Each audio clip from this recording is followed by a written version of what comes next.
সবাই স্বাগতম জানাই আমরা নতুন আরেকটা ভিডিওতে। তো আমরা ম্যাথসের ক্লাস 10 এর ম্যাথসের চ্যাপ্টার নাম্বার 10টা করিয়া গেছে ওদিন দেখি। আজকে আমরা ম্যাথসের চ্যাপ্টার নাম্বার 10 এর এক্সারসাইজ 10.1 এর বৃত্ত চ্যাপ্টার 10.1 এর কোশ্চেনগুলো সলভ করব। তো দেখি আমরা কোশ্চেনগুলো সলভ করার চেষ্টা করছি। আমরা সারা পাঁচটা কোশ্চেন কি দেখেছি কইছি যে একটি বৃত্তের কতটি স্পর্শক থাকতে পারে। আমরা ইন্ট্রোডাকশন ভিডিওতে সামনে স্পর্শক কি তার ছেদক কিটা, তো এটা কইছি একটা বৃত্তর কয়টা স্পর্শক থাকতে পারে। স্পর্শক আমরা অগ্র কই যে বার থেকে একটা লাইন জন্য ভিতরে সইয়া যায়, বার থেকে একটা লাইনে আয় ভিতরে সইয়া যায়। তাহলে একটা বৃত্তর মধ্যে কয়টা আমরা স্পর্শক আঁকতে পারি। অন থেকে আমরা একটা লিখি ও একটা আমার লাইনে একটা স্পর্শক হইলো, অন থেকে আরেকটা পারমু আঁকতে, অন থেকে আরেকটা পারমু, অন থেকে আরেকটা পারমু, অন থেকে আমরা আরেকটা পারমু। মানে আমরা কিটা করি অসংখ্য একটা বৃত্তর মধ্যে অসংখ্য আমরা স্পর্শক আঁকতে পারি। তাইলে আমরা ফার্স্টটা কি যাইব, একটি বৃত্তের মধ্যে কতটি স্পর্শক আঁকতে পারি। আমরা আনসার আইব অসংখ্য।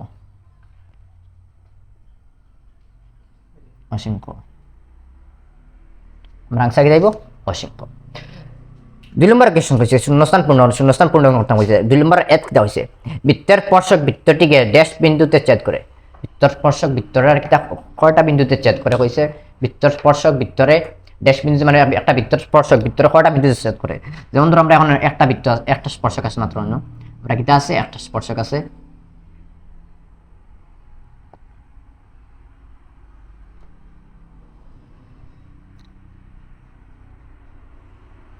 আমরা ওই একটা স্পর্শক আছে ওই যে স্পর্শক দেখো মনে লাগছে যে মাত্র একটা বিন্দু ছেদ করে, হঠাৎ একটা।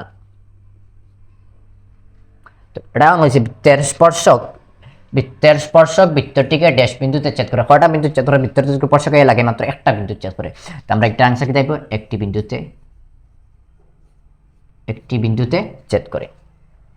2 নম্বর রোমান্টিক হয়েছে কিটা কোনো বৃত্তকে দুটি বিন্দুতে ছেদকারী সরলরেখাকে বৃত্তটির একটি ড্যাশ বলা হয়। হচ্ছে একটা বৃত্তর দুইটা বিন্দু ছেদ করে একটা সরলরেখা আছে, একটা বৃত্তর দুইটা বিন্দু ছেদ করে একটা সরলরেখা আছে। ওদের আমরা একটা কিটা আছে বৃত্ত আছে বা দিকে একটা সরলরেখা আছে সিধা, বৃত্তটার কইছে কিটা দুইটা বিন্দু ছেদ করছে, অনেক একটা বিন্দু ছেদ করছে আর ও একটা বিন্দু ছেদ করছে। পরবর্তী বৃত্তর কয়টা ভাগে ভাগ করে, দুইটা ভাগে ভাগ করে। ও দিন ছেদ করছে আর ছেদ করে দুইটা বিন্দু ছেদ করছে, ও রেখা একটা কিটা হয়। আমরা জাস্ট ইন্ট্রোডাকশন ভিডিও দেখলাম কিন্তু আমরা যদি কোনো একটা বৃত্তর পার থেকে একটা লাইনে আইয়া ভিতরে সইয়া যায় তার স্পর্শকার যদি ভিতরে মাঝে যদি খাটিয়া যায় তার আমরা ছেদক কই। তাহলে একটা করছে কিটা খাটিয়ে দুইটা ভাগে, ও একটা ছেদ করছে দুইটা ভাগে খাটিয়ে ছেদ করছে ভিতরে খাটিয়া, তাহলে আমরা কিটা বললাম তারে ছেদক। 2 নম্বর আনসার কি যাইব আমরা ছেদক। 3 নম্বর কইছে কি আমরা দেখেছি কইছে একটি বৃত্তের পরস্পর সমান্তরাল স্পর্শকের সংখ্যা, একটি বৃত্তের পরস্পর সমান্তরাল স্পর্শকের সংখ্যা সর্বাধিক ড্যাশ হতে পারে। কইছে একটা বৃত্তের পরস্পর সমান্তরাল, একটা বৃত্তের লগে আর একটা একটা বৃত্তের স্পর্শক সমান্তরাল স্পর্শক কতটা হইতে পারে এটা হইছে।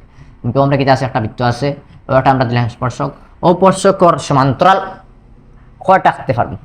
ও একটা স্পর্শক আছে সমান্তরাল স্পর্শক কয়টা আঁকতে পারবো। ওদিন আমরা না একটা আঁকি দেখি তাইবো হ্যাঁ গুরু সমান্তরাল আমরা জানি তাহলে দুইটা লাইনে যায় আর দুইটা মাঝখানে গ্যাপ সমান থাকে তাই সমান্তরাল হয়। ইনোদিন আঁকি আমরা এগুলো লগে সমান্তরাল হইতো না, ইনোদিন আঁকি এগুলো লগে সমান্তরাল ইনোর লগে আঁকিয়া ওগুলো লগে সমান্তরাল দিতে পারবো, কিন্তু অন্যদিন একটা আঁকি অনেক একটা আঁকি ওটা সমান্তরাল হবে, কিন্তু ইদোটা এগুলো লগে আর কোনটা সমান্তরাল দিতে পারতো না। তাহলে একটা বৃত্তর কয়টা সমান্তরাল আমরা স্পর্শক আঁকতে পারি আমরা একটা দুইটা, একটা বৃত্ত কয়টা আমরা সমান্তরাল স্পর্শক আঁকতে পারি মাত্র দুইটা আঁকতে পারি। আচ্ছা কি যাইবো দুইটি। 4 নম্বর কি দেখেছেন বৃত্তের স্পর্শক ও বৃত্তের সাধারণ বিন্দুকে ড্যাশ বলে। বৃত্তের স্পর্শক ওখানে বৃত্ত আছে বৃত্তের কইছে কি একটা স্পর্শক ও একটা স্পর্শক কইছে, আর ওখানে বৃত্ত সাধারণ বিন্দু জন্য ছেদ করছে। বৃত্তরের জন্য আমরা স্পর্শ করে গেছে আর একটা স্পর্শকে বৃত্তের জন্য স্পর্শ করে গেছে, ওই স্পর্শ বিন্দু রে কিতা কয় আমরা তার কিতা কয় তার আমরা স্পর্শ বিন্দু, তারা কিতা কয় স্পর্শ বিন্দু। তাহলে আমরা একটা দেব স্পর্শ বিন্দু।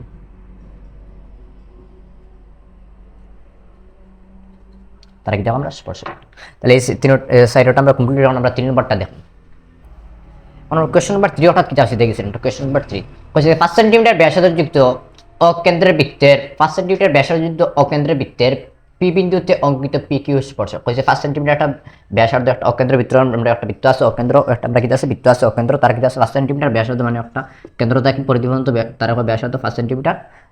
তার কইছে কিতা পি বিন্দুতে কি পি কিউ স্পর্শক, পি বিন্দুতে কি একটা কিউ পর্যন্ত বিন্দু আছে দেখা গেছে একটা স্পর্শক। আর কইছে কি বৃত্তটির কেন্দ্রগামী একটি রেখা কিউ বিন্দুতে এমনভাবে ছেদ করছে যাতে ও কিউ 12 সেন্টিমিটার। আর কইছে কি বৃত্তটার কি হচ্ছে কেন্দ্রটা কি কিউ বিন্দুতে একটা রেখা গেছে যেগুলো কইছে 12 সেন্টিমিটার ও 12 সেন্টিমিটার। তাহলে পিকিউ এর দৈর্ঘ্য, তাহলে আমরা কিতা পিকিউ মানে ওখানের দৈর্ঘ্য কত আনিব, ওখান ও লাইনের দৈর্ঘ্য কত আনিব, আমরা কিতা করতাম বা করতাম।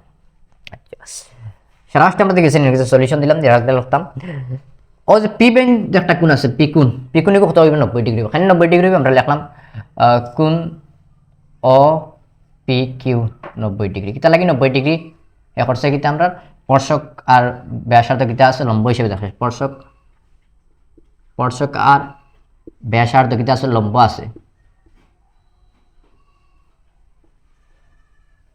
আমরা কিতা হচ্ছে অপি কিউ 90 ডিগ্রি, কিতা লাগে অপি কিউ 90 ডিগ্রি কারণ স্পর্শক আর ব্যাসার্ধ লম্ব হিসেবে আছে, তাহলে কিতা হচ্ছে অপি কিউ 90 ডিগ্রি।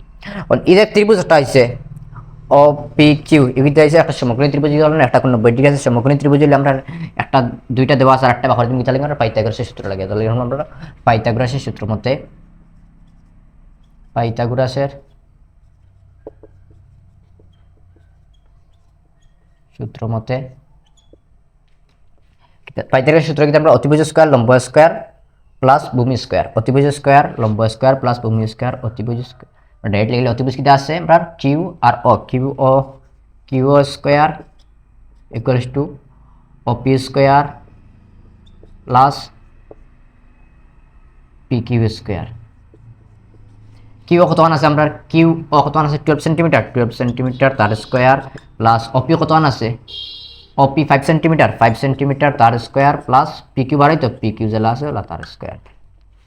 12 এর স্কয়ার হলো কত আমরা 144, 5 এর স্কয়ার হলো ধরে 25, 12 এর স্কয়ার হলো 144, 5 এর স্কয়ার হলো 25 প্লাস পি কিউ বাড়াই তো পি কিউ জেলা আছে ওলা পি কিউ বাড়াই তো, তাহলে পি কিউ স্কয়ার বাড়াই তো পি কিউ স্কয়ারটা জায়গাতে রাখলাম আর কি করলাম কিটা 25% মাইনাস করে নিলাম কিটা আমরা 144 থেকে -25 equals to P Q square.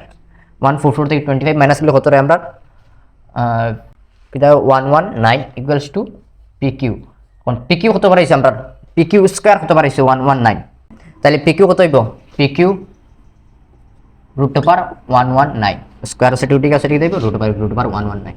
তো অপশন মানে কোনটা √119 অপশন নাম্বার এ আছে 12 centimetre, option number B 13 centimetre, option number C 8.5 centimetre, option number D আমরা কারেন্ট অ্যান্সার কোনটা হবে অপশন নাম্বার ডি। আমরা কোশ্চেন নাম্বার 4 কি দেখছেন, কোশ্চেন নাম্বার কইছি দা 4 কইছি একটি বৃত্ত আঁক এবং কইছি একটা বৃত্ত আঁক মানে একটা বৃত্ত ওহাতে প্রদত্ত একটি সরলরেখা, এখন বারে কি আমরা সরলরেখা আঁকতাম আর সরলরেখা গুলি আমরা সমান্তরাল করিয়া দুইটা রেখা আঁকতাম, সমান্তরাল করে দুইটা সরলরেখা আঁকতাম মানে একটা হয়তো বৃত্তটা স্পর্শক, একটা স্পর্শক হইতো মানে একটা ভিতরে সইয়া যাইতো আর একটা হইতো কিটা ভিতরে ছেদক হইতো ভিতর মাঝে যাইতো।